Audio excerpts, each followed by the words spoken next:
Hey ZTN, so for the next few weeks we're gonna be trying out a new format. This is the video format.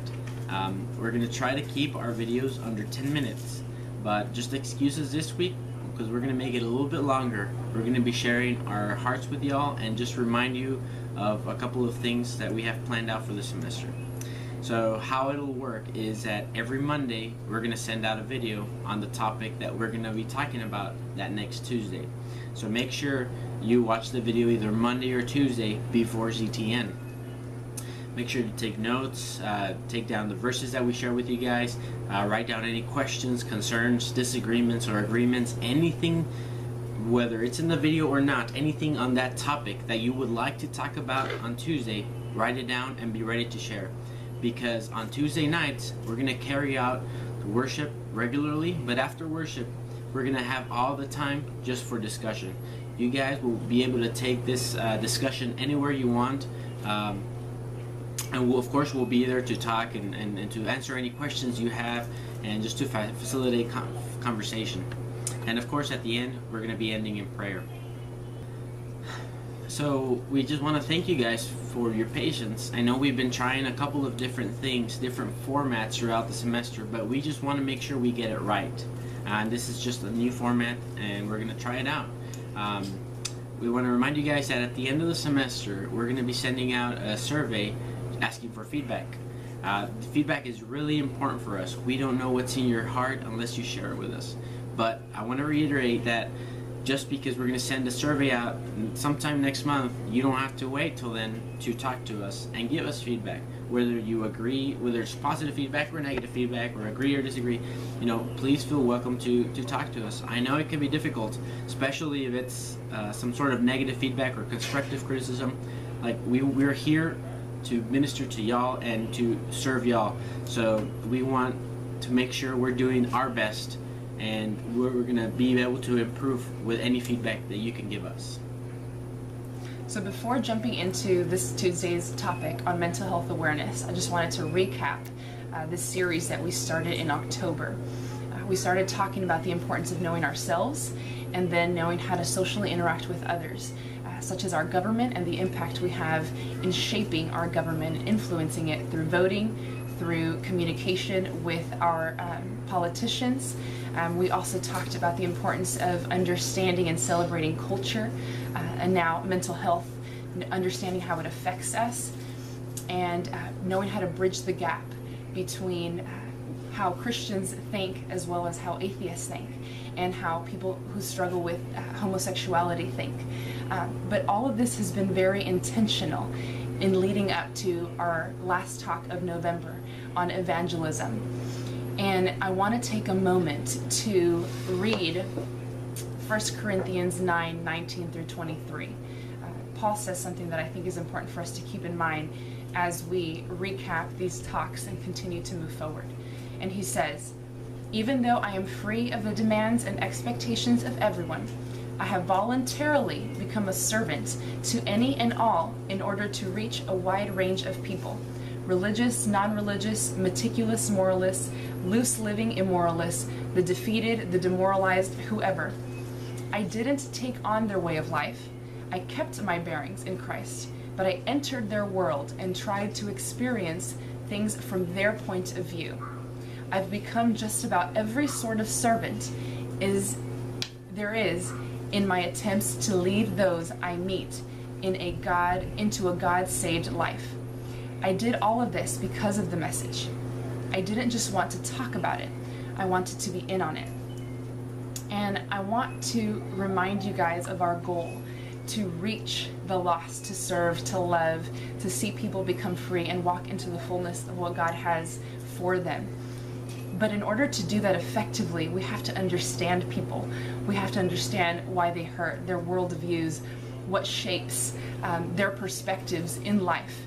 And like Paul, enter into their world, still maintaining our bearings, still maintaining our faith and knowing how to defend it, but becoming all things to all men for the sake of winning them over for the gospel.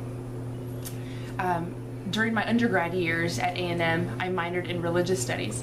And I remember having to learn a lot about Islam, Catholicism, agnosticism, Christianity, Judaism, Jainism, Buddhism, Hinduism, and so many other Near Eastern, European, Aboriginal, and Western religions that you guys might not have even heard of.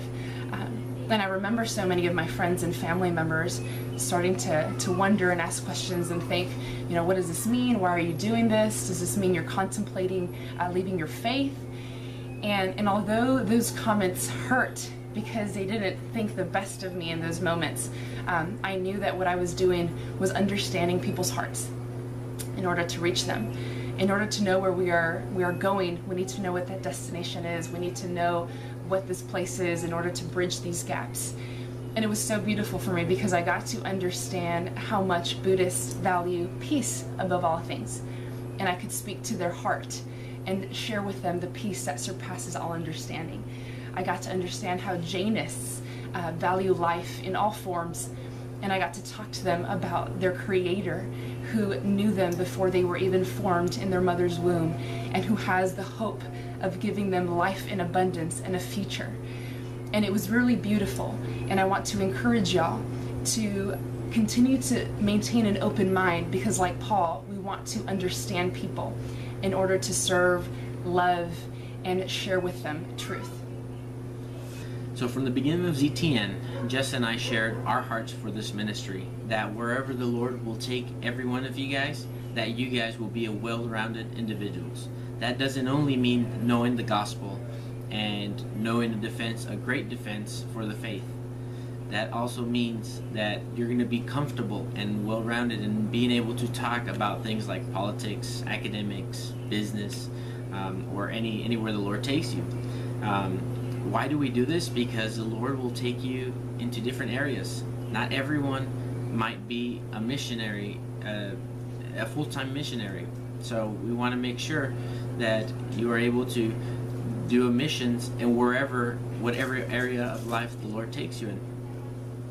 And of course, we believe that the gospel and the resurrection and our personal relationship with Jesus is the most important, but that doesn't mean we're not well-rounded in every other area. The Lord gives us a lot of responsibilities to be stewards over, and we have to make sure to be prepared in every area. Our heart is for ZTN to become a safe and open environment when anyone can ask any questions. Anybody can make mistakes, can express frustrations or feelings or disagreements, anything that is in their mind. But at the same time, that person is being loved and empowered and strengthened so they can go back out and fight the good fight. So what's ahead of us? We will be finishing out these talks, and we will have one last get-together the first Tuesday of December. And for the rest of December, we will be taking a break to spend time with family, to enjoy Christmas, and to command our Sabbath and enjoy that time of rest and refreshing, as well as to implement and walk out the things that we've talked about in reaching out for the lost and sharing truth and getting to know people in their hearts. Carlos and I, with a few of our leaders, will also be taking time to formulate, draft, and create these goals for spring 2017 and the year 2017, and be in prayer about what God has for ZTN to impact the Brazos Valley at large. I'm not sure if you guys fully realize ZTN is way bigger than us. It's bigger than Carlos and I. It's bigger than you. It's bigger than a few of us.